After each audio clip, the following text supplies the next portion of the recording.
가끔 여기 막 수업을 안 하는 분들도 계시더라고요. 근데 다른 데서 다 맞고 여기서 틀리면 진짜 그건 억울한 거야. 여기는 아무것도 없거든요. 어려운 것들은 그냥 조금 외워줘야 되는 것들. 그래서 아까 우리 생활 이런 게 나오는데 이제 우리 생활에서 의식, 주, 약 이렇게 나누잖아요. 근데 거기서 제일 중요한 게 뭐야? 우리 저녁 안 먹으면 겁나 고프잖아. 식이란 말이야. 그런데 이 의식, 주약의 이 식이라고 하는 거는 식량 문제를 말하는 거란 말이야. 근데 옛날에 생각해봐요. 아니 지구는 옛날이나 지금이나 땅덩어리 크기가 똑같은 거 아니야. 오히려 지금 막 개발해가지고 농사를 지을 만한 땅은 더 줄어들겠지. 그런데 예전에는 굶어 죽는 사람이 많았다면 지금은 굶어 죽는 사람이 없단 말이야. 그럼 도대체 왜? 너무 뻔하기란 건데 저 나무 하나가 있어. 여기에서 열리는 과일의 개수가 예전보다 어떻게 됐다는 거야? 훨씬 더 많아진다는 거죠. 그럼 굶고 안 굶고 뭐 이런 개념 우리는 쌀을 먹는 거니까. 그런데 이 쌀의 생산량을 늘리기 위해서는 과연 어떻게 해야 되니? 당연히 벼가 막 쑥쑥 자라야 되겠지. 그럼 벼가 자라려면 바로 식물의 생장 조건이야. 우리 이렇게 자라려면 우리 어릴 때 엄마가 뭐를 많이 먹여? 우유 먹고 고기 먹어야 된다 막 이러신단 말이야. 그런데 거긴 다 이유가 있다는 거죠. 우리 이제 고2가 되는 사람들이니까 3대 영양소 뭔지 알잖아. 그럼 3대 영양소가 뭐야? 탄수화물, 단백질, 지방이야. 그런데 그 중에서 에너지를 내는 것보다 몸을 구성하는 성분은 탄수화물이냐 단백질이냐 지방이냐 바로 어떤 성분이야? 단백질이죠. 그럼 이게 단백질 그런 게 있었나? 중학교 2학년 때 배운 거예요. 그러니까 생장을 하려면 반드시 뭐가 필요하다는 거야? 단백질이 필요하다는 거죠. 그래서 고기를 먹는 거야. 우유를 먹는 거고요. 그런데 문제는 뭐냐면 식물들은 애들을 잡아먹을 수가 없잖아. 그러니까 스스로 뭐를 합성해야 되는 거야? 단백질을 합성해야 되죠. 근데 식물이 단백질을 합성하려면 반드시 뭐가 있어야 되니? 이런 것들이 이제 그냥 배경 지식이에요. 탄수화물이나 지방을 구성하는 것들은 CHO라는 원소로 이루어져 있죠. 그럼 식물은 광합성을 해서 포도당을 만든단 말이야. 그 정도까지는 알죠. 그럼 뭐냐? 이렇게 막 나무가 있어요. 그림이 그지 같네. 그러면 뿌리로 물을 흡수하고 이파리로 이산화탄소를 막 흡수해가지고 얘가 포도당까지 만들어낸단 말이죠. 그런데 문제는 이거를 가지고 단백질을 합성을 해야 얘가 생장을 해서 거기다 벼를 매달고 밀을 만들고 막 할 거 아니야. 근데 문제는 이 단백질을 구성하고 있는 원소는 CHO에다가 중요한 게 바로 뭐가 있는 거야? N. 질소가 반드시 필요하다는 거야. 그 문제는 공기 중에 질소 졸라 많잖아요. 우리 막 N2, N 막 이렇게 막 돌아다닌단 말이죠. 그럼 이게 많은데 뭐가 문제냐? 근데 문제는 얘가 삼중결합이라는 게 문제가 되는 거야. 이게 삼중결합이잖아? 질소를 이용을 하려면 걔를 막 끊어가지고 우리 몸에 반응을 시켜야 된단 말이야. 그런데 지랄하고 요거는 우리 몸에 들어가잖아? 근데 우리 몸은 쟤를 끊을 수 있는 능력이 없어요. 근데 내가 우리만 생각했지만 이 세상에는 모든 동물과 식물은 저 삼중결합을 끊어서 이용할 수 있는 능력이 없답니다. 헐, 그럼 뭐야? 얘가 아무리 많아도 이거는 절대로 직접적으로 이용이 불가능해. 이용할 수 없어. 그러니까 무용지물이야. 그럼 얘를 가지고 단백질을 만들려면 이용할 수 있는 형태가 돼야 되겠죠. 그게 바로 어떤 형태니? 얘네들을 이용하려면 NH4 플러스 이온이어야겠죠. NO3 마이너스 이게 이온으로 이렇게 흡수가 돼야지만 이용이 가능한 거야. 그럼 문제는 바로 뭐야? N2를 어떻게 하면 이렇게 만들 것인가가 중요한 거잖아. 이거 내가 지금 뭐라고 그랬냐면 모든 동물, 식물을 할 수가 없다고 그랬잖아요. 그런데 저걸 할 수 있는 게 딱 하나가 있어. 세균. 근데 우리는 세균이 아니잖아. 그러니까 직접적으로 내 몸에서 합성을 할 수가 없기 때문에 이런 것들을 흡수해서 N2가 아니라 이거는 N2를 직접적으로 이용할 수 있는 게 세균밖에 없는 거고 요거를 이용하면 합성이 가능하단 말이야. 식물들은. 그러면 결국은 얘를 얘로 만들어주는 게 제일 중요하다는 거잖아. 근데 식물들은 할 수가 없으니까 예전에는 세균이 만들어 놓은 거 막 남는 거 막 이렇게 얘가 세균이 막 이걸 만들어 막 남는 거 막 이렇게 써가지고 식물이 자란 거야. 그런데 그게 양이 부족하니까 식물이 잘 자랄 수가 없었다는 거죠. 그런데 이제 어떤 사람이 등장하니 이건 그냥 배경 지식이야? 다 까먹어도 됩니다. 어떤 사람이 등장을 하냐면 하버라는 화학자가 등장을 하죠. 이 아저씨가 공기 중에 있는 N2랑 수소기체를 이용해서 암모니아를 만듭니다. 근데 이 식을 보잖아요. 아 뭐야 이거 맨날 나오는 식입니다. 우리 공부할 때. 그 왠지 너무 친숙해서 저런 일은 되게 잘 일어날 것 같단 말이야. 그런데 사실상 이렇게 만드는 일은 쉽게 일어나는 일이 아니라는 거죠. 얘 만들려면 한 200도 정도. 온도는 그렇게 높지 않죠. 근데 압력이 300기압, 400기압, 500기압이 필요한 거야. 이게 압력 때문에 굉장히 어려운 일이거든요. 그런데 이걸 공장에서 하버라는 아저씨가 대량 생산을 해냅니다. 그럼 이걸 가지고 도대체 뭘 하는 건데 얘를 자 이거는 아주 어렵게 만드는 거야. 그런데 이 암모니아를 일단 만들어내잖아요. 그럼 얘는 쉽게 NH4 플러스로 만들 수가 있답니다. 뭐야? 그럼 얘를 가지고 뭘 만드는 건데요? 자 얘를 쉽게 만들었어. 대량 생산했어. 그러면 이걸 가지고 궁극적으로 만드는 게 바로 뭐냐면 비료입니다. 그럼 질소가 들어가 있는 비료의 이름은 질소비료. 너네들이 뭐 비료가 어떻게 생겼는지 뭐 잘 모르잖아. 내가 이제 완전 깡초에 살아가지고 막 이렇게 옛날에 이제 화장실이라고 안 하잖아. 이렇게 변소 이렇게 가면 그 옆에 막 비료가 막 이렇게 쌓여져 있어. 그럼 거기에 진짜로 질소비료 막 이렇게 써있다. 뭐 칼륨 비료라고 안 하는데 인산가리 뭐 이렇게 써있고 막 이렇게 그런 비료. 그럼 얘네들을 뿌리는 거야. 근데 문제는 자 대량 생산했죠? 쉽게 얘를 많이 만들었죠? 그러면 비료값이 싸질 수밖에 없죠. 그러니까 이거를 가지고 이 하버는 독일 사람인데 우리나라 쌀 먹지만 걔네는 밀 먹잖아. 그 밀밭에다 뿌리니까 밀값이 싸지겠죠.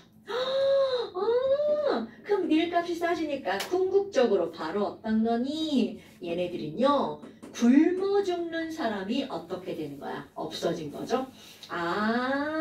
그러면 인류의 식량 문제를 어떻게 했다라고 얘기를 하는 거냐면 해결했어 라고 얘기를 한답니다. 그러면 야 여기서 식에서 중요한 포인트가 뭐니? 바로 이겁니다. 다른 거 다 필요 없어.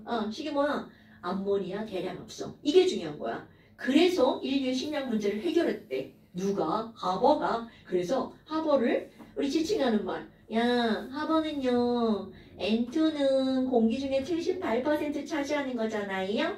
그럼 밀로 결국 뭘 만들어요? 빵을 만들죠. 그래서 하버를 지칭하는 말이 공기로 빵을 만든 사람이라고 얘기를 한다네요. 물론 이거 하버 혼자 한 건 아니에요. 그래서 이런 거를 그냥 뭐 하버가 이런 걸 했어. 하버법이라고도 하고 한 사람 더 들어가면 하버 모쉬 발음이 그지 같죠? 하버 모쉬법이라고도 하고요. 암모니아 대량 합성 인류의 식량 문제 해결 이게 중요한 포인트야. 그럼 이렇게 해서 이제 식량 문제를 해결했대. 근데 이거는 1900년대 초반 얘기거든요. 근데 우리나라 생각해봐. 1900년대 초반에 엄청난 우리나라 역동의 그런 시절이었단 말이야. 근데 내가 이제 기억하기로는 1970년대 후반까지도 그렇게 쌀이 많이 생산되지 않았어. 그러니까 우리나라는 비료 공급이 되게 늦었다는 거지. 그러다가 어느 순간에 갑자기 쌀 생산량이 엄청 늘어났어. 그러니까 난 이제 시골에 살았기 때문에 완전 그 실감을 하거든요. 그때만 해도 점심 때 밥을 못 먹고 고구마를 먹는 사람이 되게 많았거든요. 우리 시골 동네. 근데 어느 순간에 내가 느끼기엔 순간인데 어느 순간에 쌀을 다 먹게 되는 그런 이제 시기가 됐다는 거지. 그게 비료 공급이 그냥 완전 이제 된 거지. 그 다음에 이제 또 나오는 게 또 뭐가 나오니? 의 나오죠. 의라고 하는 거는 옷이잖아. 그런데 지금 너네 봐라. 이제 옷 다 입고 있잖아. 야, 아이씨 이거 뭐야 이거? 이거 옷 재질 뭐 같아? 모르죠. 그치? 여학생들 좀 아는데. 이거 뭐라고 면이면. 다 알고 있는 거죠. 이건 아니야. 이것도 면일까 아닐까? 면이 아닐 가능성이 높아요. 왜냐하면 얘네들은 합성섬유인데 면은 금방 구겨져요. 그런데 얘네들은 구김이 잘 안 가죠. 구김이 안 가는 폴리에스터? 뭐 요 정도. 그럼 지금 여기는 내가 이제 의해서 섬유를 좀 얘기할 건데 우리는 이게 가정이나 기술 시간이 아니기 때문에 섬유의 뭐 특별한 어떤 성질을 외우는 게 아니야. 그럼 여기 있는 얘네들을 보면 우리 섬유들은 옛날에는 천연 섬유 이런 게 있었잖아요. 그러면 천연섬유는 면이라든가 마라든가 삼배 이런 거 들어봤죠? 그럼 면하고 마하고 배는 얘네들은 식물성이거든요. 이런 것들은 그냥 커먼센스. 그런데 이렇게 얘네들로 만들잖아? 그럼 이것들은 문제가 뭐냐면 야, 식물이야. 우리 식물하고 목화 생각나잖아요. 목화를 막 봄에 심어. 그리고 막 물 주고 키워가지고 막 가을에 얘네들 뜯는단 말이야. 그럼 얘네들을 키우는데 1년이라는 시간이 걸리죠. 그럼 재배 시간이 다 식물이니까 오래 걸려. 그리고 아이고 비가 와가지고 애가 다 말라지고 뭐 어떻게 없어지죠. 그러다 보니까 생산량이 많지 않다는 거죠. 그러면 결국 가격이 비쌀 수밖에 없죠. 근데 이것뿐만이 아니라 우리 모라고 하는 거 나오죠. 모는 뭐야? 영어로 얘기하면 물이죠. 얘네들 뭐 털이네 털 양털 막 깎아가지고 그럼 양주 생각해봐 매겨가지고 길러가지고 막 털 깎아가지고 만들어야 되잖아.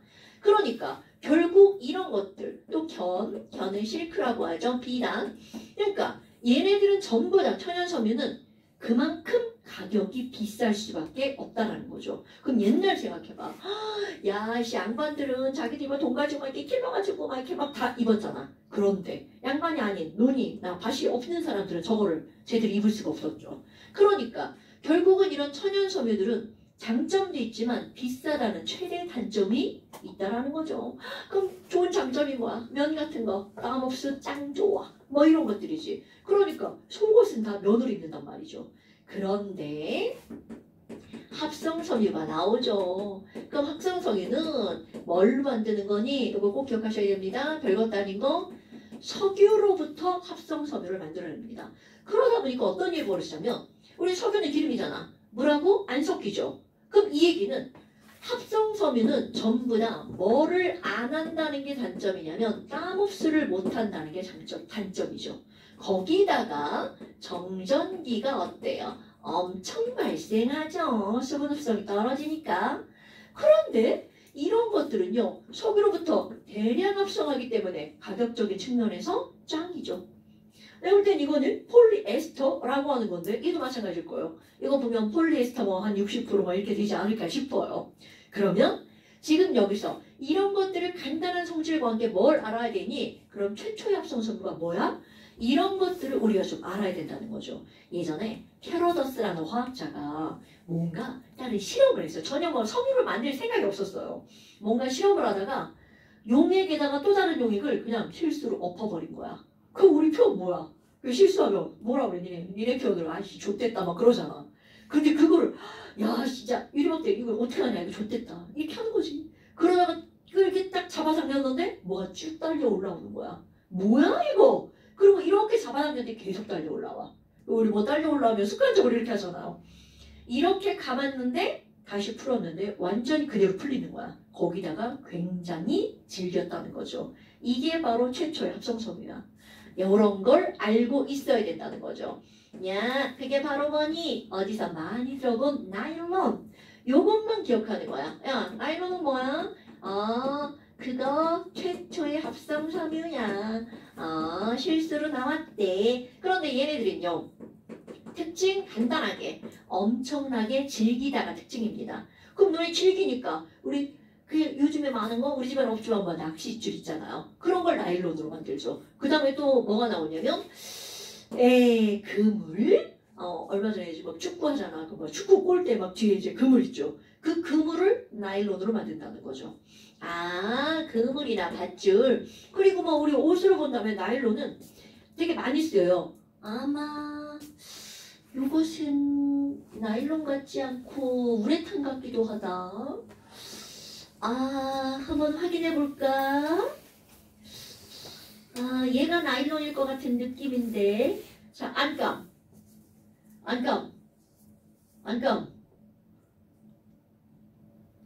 뭐야 이거? 다 요거요 왜?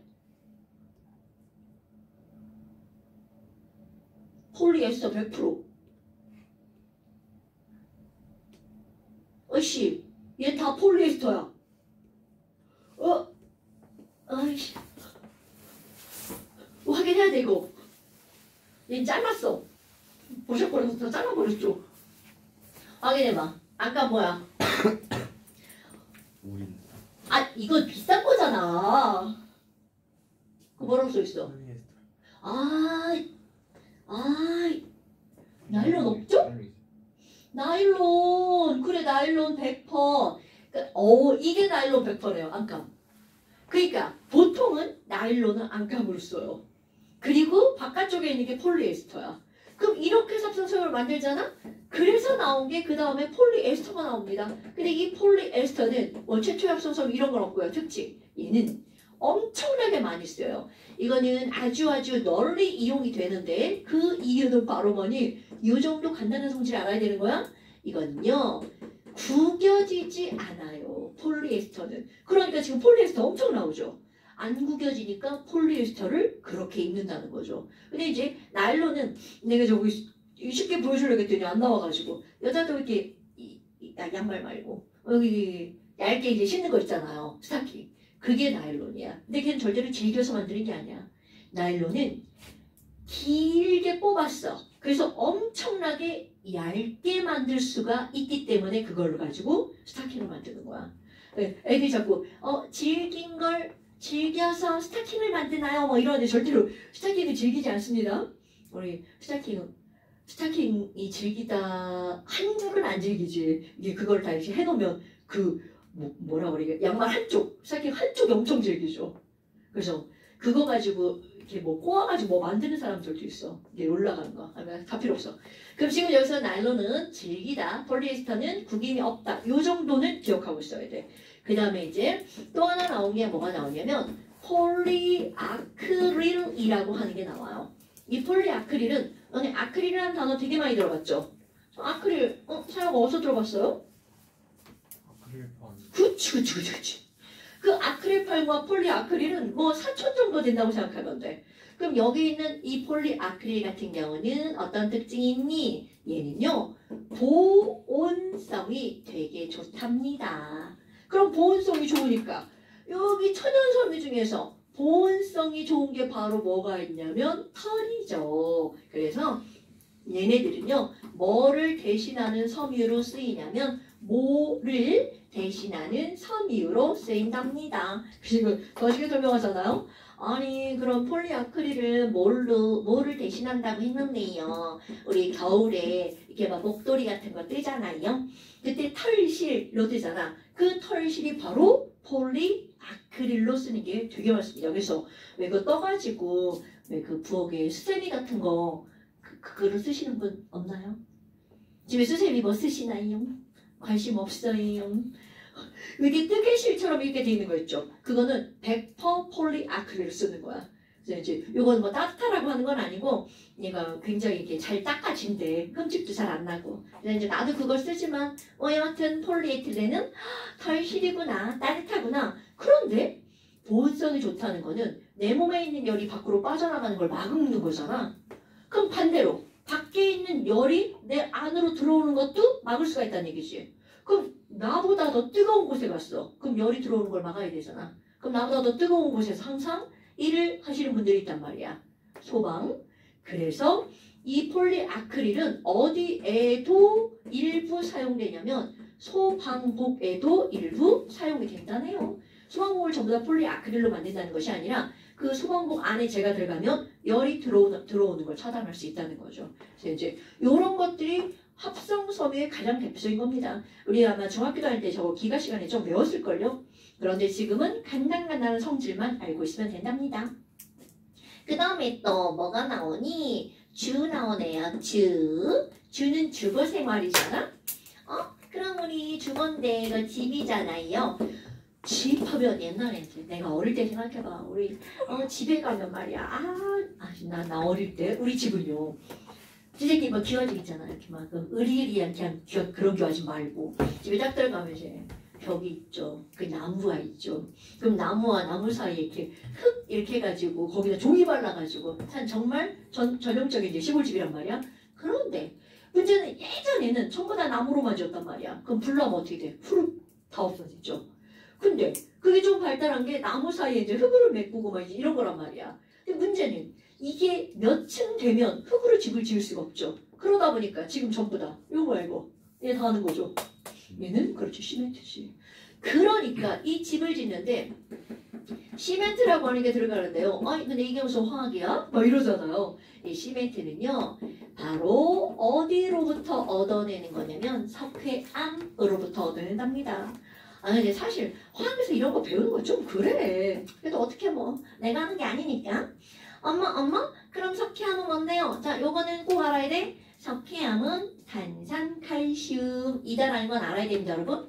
어머나 그럼 얘네들을요 가열을 하잖아요. 자 이건 완전 화학. 탄산자가 들어가는 모든 물질은 가열하잖아요. 거기서 탄산가스가 날아갑니다. 그럼 탄산가스는 뭐야? 탄소와 산소로 이루어진 기체, 이산화탄소 기체입니다. 근데 여기선 이 이산화기체가 날아간다라는 거 되게 중요한데요. 문제는 요게 포인트가 아니고 그럼 C 하나, O 두 개가 날아갔어. 그럼 나머지 뭐가 남게? 요거. 그럼 나머지는 자 CA 하나에다가 O 하나가 남게 되죠. 요거를 뭐라고 하니? 생석회라고 한답니다. 그런데 여기다가야 요게 시멘트 만드는 거야. 여기에다가 아주 굉장히 고운 흙 있죠. 약간 끈적거리는 흙. 점토를 섞으면 이거를 뭐라고 하는 거냐면 시멘트라고 한다네요. 그러면 자 또 이제 화학 같지도 않은 거 그 시멘트에다가 아까 얘는 입자 크기가 되게 조그만 거 있잖아요. 근데 여기다가 입자 크기가 이렇게 좀 큰 걸 섞었어. 그 모래라든가 아니면 자갈이라든가 이런 걸 막 섞었어. 그렇게 해서 만들어지는 게 콘크리트라고 하는 게 만들어진대요. 근데 봐. 지금 얘네들을 보면 너네들 다 시멘트라고 하잖아요. 그럼 도대체 콘크리트는 어디 있는데 이 벽을 이렇게 수평으로 이렇게 잘라보잖아요. 그럼 안쪽에는 입자 크기가 큰 콘크리트가 들어있는 거고 바깥쪽에 시멘트로 예쁘게 이렇게 발라놓은 거야. 근데 입자 크기가 큰 게 이제 안에 들어가 있는 이유는 뭐 여러 가지가 있겠지만 그 중에 하나가 공간이 생기잖아. 크기가 크면. 그래서 어느 정도의 단열? 그런 효과도 있다고 하더라고요. 그럼 시멘트가 이제 콘크리트죠. 그런데 2층, 3층 지을 땐 콘크리트만 지어놓으면 잘못하면 무너질 수도 있죠. 그러니까 여기다 뭘 박아? 철근을 박죠? 아 진짜 화학시간 별걸 다 가르치죠? 철근을 박으면 그게 바로 뭐야? 철근 콘크리트라고 한대요. 그러니까 이런 것들이 이렇게 간단하게 나오는데 실제로 화학은 시멘트는 석회암이 주재료야. 이런 걸 알고 있는 거. 그 다음에 또 하나 뭐가 나오냐면 우리 유리창 있죠. 옛날에는 유리창이 어딨냐 다 종이로 발라가지고 막 왜 그랬는지 모르는데 꼭에 손가락에 침 묻혀갖고 왜 종이를 이렇게 막 구멍을 내놓는지 모르겠어. 엄마한테 뒤지게 혼나고 엄마 거기 막 이렇게 막 메꾸고 막 그런단 말이야. 그러면 그런 거 아니고 우리 유리라고 하는 게 나오는데 유리는 뭘로 만들어 준영아? 뭐예요? 오! 그치? 자 그럼 이제 좀 배운 사람답게 모래 속에 있는 무엇을 추출해? 이거 통합이 나오지 않나요? 나와요? 규소? 조금 더 써. 좀 길게 얘기해봐. 규소인데 뭐야? 규소 맞아요, 규소. 유리는요, 내가 모래로 만들어요. 이렇게 안 하죠. 모래 속에 들어있는 뭐를 얻어내는 거냐면 석영을 얻어내죠. 석영의 화학식. 규소 들어가죠? 요거 꼭 알아야 됩니다, 여러분. 석영은요, 규소는 석영이 아니고 SiO2. 이산화 규소가 석영이죠. 이거를 가지고 유리를 만드는 거야. 근데 이제 이산화규소만으로 이루어져 있는 게 석영이고요. 석영 자체를 유리를 쓰면 저거 금방 깨져버립니다. 그래서 저기다가 이상한 물질들을 막 섞어가지고 우리는 강화유리를 만들죠. 그래서 중요한 거는 이거야. 이런 거 석영으로 유리를 만든다. 이런 거는 꼭 알고 있어야 된다는 거죠. 더 이상 필요 없고요. 야씨 이렇게 하니까 뭐 화학 아닌 것 같잖아. 내가 이 단어를 별로 안 좋아하는 거야. 어쩔 수 없죠. 자, 그 다음에 이제 뭐가 나오니 연료가 등장하죠. 연료하면 이제 나에게 시골 생각하면 연료는 다 나무지. 맨날 장작 패고 도끼질하고 도끼질 내 하라고 그러면 못할걸? 도끼질 어깨 힘들면 큰일 난다. 막 도끼질하다 막 여기 깰 수도 있어. 그냥 이게 중력으로 떨어뜨려야 되거든. 그럼 나무가 쭉 뽀개지지. 도끼질 잘해.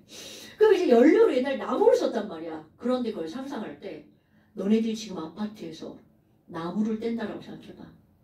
그럼 막 예쁜 거 이렇게 막 날로 생각하고 이러면 안 돼. 걔네들은 나무를 떼잖아? 쟤가 겁나 나와요. 거기다가 나무로 불완전 요소가 되고 막 끄름 나오죠. 그러면 온천적이 새카매져.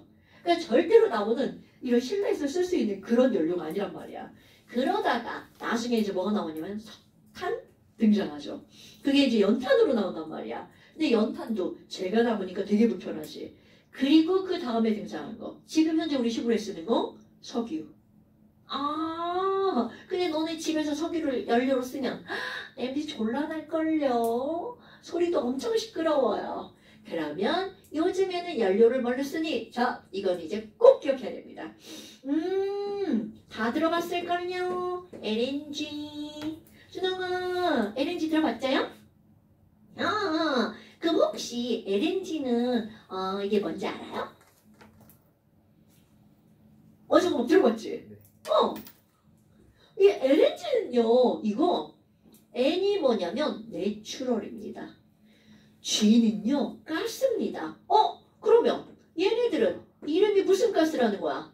천연가스입니다. 내추럴 가스. 그런데 이게 원래 가스는 기체이기 때문에 쓰기가 나쁘잖아. 그러니까 얘네들을 운송할 때는 액체로 만들어서 운송을 하죠. 그럼 앞에 L자 붙는 건 이거는 리퀴드로 만든, 리퀴드가 뭐야? 액체죠. 그러니까 liquefied natural gas인데, 그래서 얘네들의 이름은 바로 뭐니? 액화 천연가스. 그런데 화학은 얘를 구성하는 물질이 뭐야? 이런 게 중요한 거야. CH4. 사영아, 혹시 CH4 뭔지 알아요? 오, 굿잡! 메테이크스죠. 대빵 중요합니다. 어머. 그러면 C는 결합선이 4줄이네? 그러니까 H가 4개 붙죠. 자, 여러분. 그럼 C 하나에 H가 5개 붙는 거 가능한 거야, 불가능한 거야? 절대로 불가능한 겁니다. 그럼 C에는 하나면 H는 최대 4개. 그럼 너네 봐봐. C가 2개면 H는 최대 몇 개 붙을 것 같아요? 6개. 그렇지. 이제 관계 따져볼까? C가 N개라고 하잖아요? 그럼 H가 4개면 얘는 2배에다가 더하기 2만큼밖에 못 붙습니다.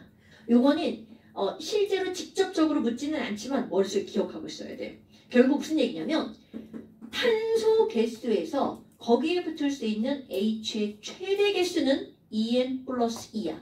이걸 절대로 오버할 수는 없어요. 줄어들 수는 있습니다. 그러면 줄어들 때마다 결합선이 2중결합, 3중결합 이렇게 늘어나는 거야. 그런데 절대로 이걸 오버할 수가 없는 거야. 그러니까 애들이 이게 C가 2개일 때 막 H가 막 8개 붙고 10개 붙고 이런 거 있지 않느냐고 가끔 질문하는데 절대로 그럴 수 없습니다. 그래서 이거 구조는 되게 중요한 거고요. 그러면 지금 여기는 이 CH4는 메테인이라고 하는 가스란 말이야. 근데 얘네들을 어디서 쓰는 거니? 너네들이 부엌. 우리 집도 이제 저 메테인 쓰는데요. 그래서 얘네들 다른 말로 무슨 가스라고도 부르는 거야? 도시가스라고도 부른답니다. 요거 반드시 기억해야 됩니다, 여러분. 그런 이런 메테인 같은 경우는 만약에 이제 새 나오잖아요. 그럼 얘는 어떤 역할을 하냐면 아주 안 좋은 역할. 이거만 공기 중으로 막 새 나왔어. 그럼 이 친구는요. 온실가스의 역할을 한답니다. 근데 우리 온실가스 하면 집에가 온실가스 하면 딱 어떤 기체가 생각나요? 그럼요. 그럼 공기 중에 이산화탄소가 있어. 그럼 온실가스 하면 이산화탄소가 생각이 나는데 왜 얘는 뭐지? 이거는요. 얘는 잘 타는 거잖아. 그러니까 이름이 천연가스라는 얘기는 천연에서 막 생긴다는 얘기잖아요. 실제로 메테인 가스는 물질이 썩을 때 그냥 자연스럽게 나오는 기체야. 그런데 저 친구는 잘 타죠. 그러니까 어디 뭐 누군가 연소가 되면 같이 끼어들어서 타버리는 거야. 그러니까 실제로 공기 중에 메테인은 양이 그렇게 많지 않다는 거야.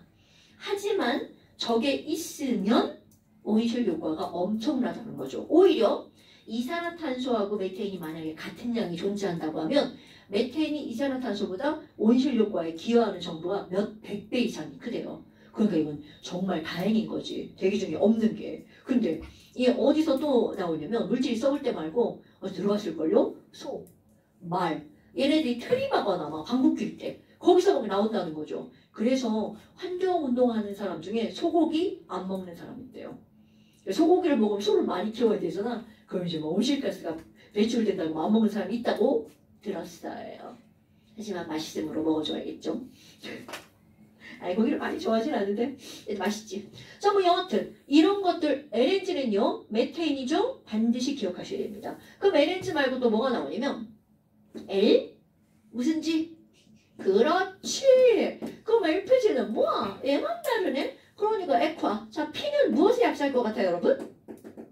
액화 땡땡가스. P. 에이, 잘 몰라. C. 얘는요. 페트롤룸이라고 하는 거. 페트롤룸이 뭐요? 아, 영어 장식 안 해오는구나. 페트롤룸이 석유예요. 석유 막 오일 막 이런 거 생각나죠? 저기는 페트롤룸, 그래서 얘는 액화 석유가스. 그러니까 결국은 석유를 시추할 때 석유만 막 나오는 게 아니라 맨 처음에 그걸 딱 뚫으면 막 가스가 엄청 나온대요. 그 가스가 석유가스. 그런데 자 알아야 됩니다. LNG는 메테인이죠. LPG는 C가 3개, H가 8개. 그럼 이거 C가 3개면 이름이 뭔가요? 오케이, 프로파. 자, 우리 이거 그냥 간단한 그리스어의 숫자를 한번 볼까요? 졸라간단 1은 탄소가 하나면 이거 1이야 1. 이게 바로 뭐냐면 메타로 시작하는 단어는 뭔가가 하나가 있다는 뜻입니다. 2 굿자 메타. 3 프로파. 4는요 굿 뷰타. 자 5는요 오각형 굿 펜타. 6은 육각형 굿. 역시 오빠들은 다르구나. 7은 좀 어려운 단어. 7은 뭐야? 아씨 몰라 씨. 벡타. 8은 알아 또 우리 8 옥텟 규칙. 굿. 9도 알려나? 옥텟 규칙이 옥타잖아요. 이거 옥토버, 노벰버, 디셈버. 이상하나? 옥토버 10월인데. 거기서 들어본 적 있지 않아요? 그리스 신화? 그리스 신화에서 이게 신들한테 야 니네 빨리 와. 제일 먼저 오는 것부터 1월, 2월 이렇게 부여를 할게. 그래서 거시기 신이 8번째 온 거야. 나 8월 이렇게 했거든. 근데 갑자기 준하고 줄라이 2개의 신이 새치기를 했대. 그래서 얘가 10월로 밀려났대. 하나씩 이렇게 다. 신화야. 나 잘 몰라. 애들한테 들었어. 나는 시골 사람이라 그런 거 몰라. 그래서 노벰버는 너나 나이라고 비슷하죠. 그 다음에 10은 너네 거의 다 아는 단어예요. 10년, 10years를 한 단어로 뭐라 그래? 그럼요. 그게 여기서 온 단어입니다, 여러분. 그러니까 그리스어는 영어에 엄청나게 많이 들어가 있죠. 이게 먼저니까. 그럼 우리는 이제 사실 뭐 여기까지 다 갈 필요도 없고 1, 2, 3, 4, 5, 6에다 8 정도만 알아도 화학에서는 다 알 수 있습니다. 엄마, 그럼 얘는 C가 3개니까 여기다가 ANE를 이렇게 붙이는 겁니다. 여기도 ANE를 붙이고요. 여기도 ANE를 붙이면 메테인, 에테인, 프로페인, 뷰테인 이 정도까지는 좀 알고 넘어갑니다. 그럼 C3H8은 C가 3개니까 얘네들은 프로페인. 그럼 C가 4개면 H가 10개야. 그럼 얘네들 뷰테인. 이래서 LPG는 프로페인과 뷰테인의 혼합물. 근데 너네 봐봐. 이런 것들 이 숫자가 막 되게 뜬금없이 나오는 것 같은데 아까 바로 EN 플러스 있죠? 요겁니다, 여러분. C가 3개죠? 그럼 여기다 3자 집어넣었어. 3이 6 더하기 2. 그래서 H가 8개인 거야. 이것도 4, 2, 8 더하기 2. 그래서 H가 10개인 겁니다. 별거는 아니지만 이런 것들은 반드시 기억하고 있어야 된다는 거죠. 그 다음에 이제 시험 문제 안 나올 것 같은데 나오는 게 뭐가 있냐면 최초의 합성의약품. 최초의 합성의약품? 옛날에 또 이제 우리 시골에서 시골에는 약도 없고요. 내가 이제 대전으로 나와가지고 고등학교 다니고 대학 다니고 이러면서 학원 강사하면서 제일 먼저 한 게 이제 차를 산 거거든. 근데 그 이유가 뭐냐면 시골 집에 가는 데 있지. 졸라 무서워. 밤에 가잖아? 버스에서 내릴 때 우리 집까지 걸어가야 되잖아. 세상에 얼마나 깜깜한지 내리면 앞이 안 보여. 이게 얼마나 무서운지 몰라. 너네들 뭐 깜깜하다고 무섭고 안 그렇잖아. 여자들 엄청 무서워하거든. 그래가지고 차를 샀단 말이야. 그러면 지금 여기 있는 이 그 시골에 약국이 쓸 리가 없잖아. 네, 지금이야 이렇게 막 튼튼하고 막 키도 크고 그랬는데 막 옛날에 막 진짜 막 삐쩍 마른 애나 막 키 조그만 해갖고 맨날 아팠거든. 막 아프면 엄마가 마당에서 막 이상한 걸 캐와. 캐다가 그걸 막 삶아갖고 먹여. 맛 졸라 없는 거 알죠? 풀뿌리지 뭐. 근데 그걸 먹고 나면 조금 덜 아파. 그러니까 그게 나중에 알고 보니까 한약에서 진통제로 쓰는 작약이라고 하는 꽃의 뿌리야. 그러니까 뭐 엄마는 어떻게 할 수 없지. 그런 거라도 먹인 거지. 그러다가 더 심하게 아프잖아? 엄마 뭐 먹이는 줄 알아? 양귀비. 그 옛날에 시골에서 양귀비 한두 개 키워가지고는 그런 건 안 걸렸거든. 근데 마당에 그 꽃이 있었어. 난 알아. 그냥 당연히 키워도 되는 건 줄 알았는데 나중에 보니까 키우면 잡혀가는 거였던 거지. 그거를 엄마 이제 겨울에 이렇게 다 말려가지고 넣어놔. 그리고 진짜 많이 아프잖아? 그러면 그걸 삶아 먹여. 그러면 진짜 안 아파 걔는. 그러니까 진통 효과가 엄청나다는 거지. 물론 자주 먹이진 않지. 내가 그때만 이제 자주 체해가지고 배가 아프고 머리가 아프니까 이제 그런 걸 먹인 것 같아. 그러니까 이제 그렇게 하는 방법밖에 없단 말이야. 근데 그 시기에 한참 전에 유럽에서는 그렇게 아플 때 버드나무 껍질을 벗겨가지고 삶아서 먹였대. 근데 그거를 먹잖아?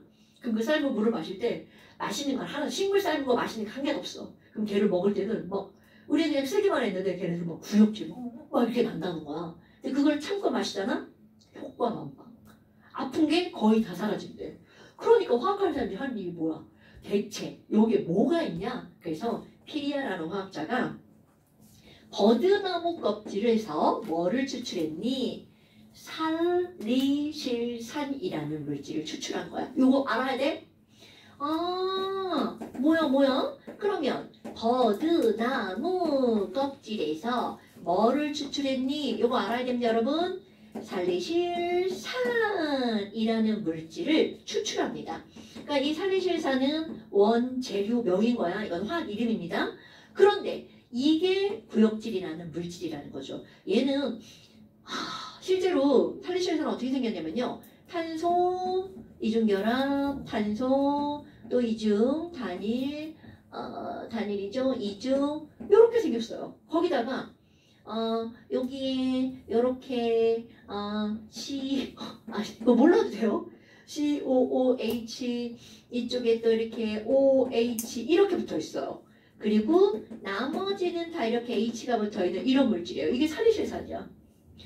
그럼 뭐야? C하고 H하고 O로 이루어진 물질이네? 그런데 이게 구역질을 일으킬 물질이라는 거죠. 그런데 요거에다가 뭐를 반응을 시켰냐면 아세트산을 반응을 시킵니다. 그렇게 해서 그 바이엘 거시기 독일에 있는 그 약 만드는 회사에서 이걸 가지고 뭘 만든 거니? 바로 아스피린을 합성합니다. 그럼요. 요거는 먹기가 나빴는데 아스피린은 먹기도 좋죠. 동글동글해가지고. 그럼 얘는 바로 뭐니? 열날 때 먹고요. 또 머리 아플 때 먹죠. 해열 진통제 아스피린. 이거 아스피린 제품명이고요. 이거 실제로 화학적 이름은 뭐냐면 살리실산과 아세트산을 합성해서 만드는 거잖아. 그래서 얘의 화학 이름은 뭐냐면 아세트산의 아세트에 이거 형용사형 어미 붙이고요. 아세틸 그리고 저 뒤에다가 살리실산 이렇게 붙여요. 이게 화학 이름. 그거를 제품명으로 붙인 게 아세트산. 근데 나는 이제 아스피린을 주로 먹는 게 아니라 나는 이제 그것이 긴 거. 타이레놀을 주로 먹거든요. 타이레놀도 요거 가지고 만드는 거예요. 그러니까 진통제에 가장 중요한 거 바로 요 살리실산이라는 물질이죠. 그러니까 지금 여기 나와 있는 아스피린은 말이야. 얘네 기억할 거 꼭 기억해야 돼. 아스피린은 최초의 합성의약품이야. 요거에 관한 것들이 시험 문제가 좀 나옵니다, 여러분. 아스피린은 최초의 합성의약품이야. 요런 거는 기억하고 넘어가야 됩니다. 와, 그러면 최초는 아니지만 우리 인류에 또 엄청나게 중요한 합성의약품이 있죠. 그거 어떤 아저씨, 생각 안 나네. 그 아저씨 이름 누구지? 그 페니실린 만든 아저씨 누구야? 니네도 몰라? 아저씨. 아니 없어. 페니실린 누가 만들었지? 푸른 곰팡이. 페니실린. 괜찮아. 시험 문제는 안 나와. 나 지금 찾아보려고 그랬지. 왜 생각이 안 나지? 짜증나. 이럴 때 제일 짜증나. 자, 페니실린은요. 요런 거는 알고 항생제. 이거 헷갈리면 안 돼. 이 아스피린은 항생제로서 이렇게 나오면 큰일 납니다, 여러분. 아스피린은 혈진통제, 페니실린이 항생제, 뭐 이런 거 이렇게 기억해야 돼. 이런 재미없는 것들이 이렇게 나왔어요. 그럼 얘네들 같은 경우는 이런 것들이 인류 문명의 화학이 어떤 영향을 줬는지 그런 것들이 이렇게 간단하게 이렇게 나오는 겁니다. 자, 그 다음에 이제 그 뒷장에 이제 나오는 게 뭐가 나오니? 바로 탄소화물이라고 하는 게 등장합니다. 이런 탄소화물은 우리 엄청나게 많은 것들이 있죠. 이거 잠깐 쉬었다 합시다. 플레밍이에요, 플레밍. 플레밍. 맞아. 플레밍. 맞아. 사실 들으면 다 알지.